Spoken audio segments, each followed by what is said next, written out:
একজন সমালোচক কিংবা গীবতকারী কতটা বোকা, কতটা জ্ঞানহীন হইলে নিজের খেয়ে পরে তো অন্যের পেছনে লেগেই থাকে, বরং সারাদিন যে ইনকাম করে, ইনকাম বলতে মনে করেন যে সে গীবত করলেও ভালো কাজ করে, মাঝে মধ্যে সত্য কথা বলে এবং মানুষের উপকার করে, অর্থাৎ ন্যায় কাজ করে, ভালো কাজ করে, কোনো রকম অন্যায়ও সে করে না।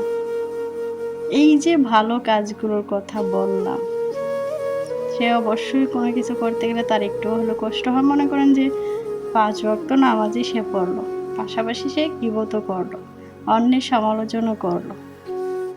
তার এই যে কষ্টের ফসল সে অনায়াসেই কেমন যেন গীবত করে ওই ব্যক্তিকেই দিয়ে দিচ্ছে, যার গীবত, যার সমালোচনা সে অন্যের কাছে করতেছে, তাও আবার সেটা 90% মিথ্যা।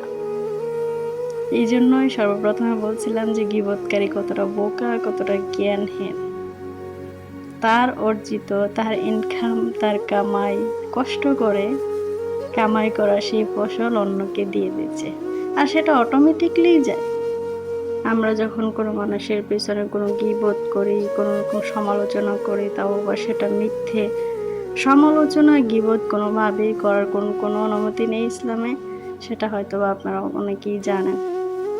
তো এই যে এত কষ্ট করে ইনকাম করা, আমার সেই কষ্টের ফসল আমি অন্য কাউকে দিয়ে দিব গীবত করার মাধ্যমে? বোকা যারা আছেন তারা নিজেকে শুধরিয়ে নেন, এটাই কামনা।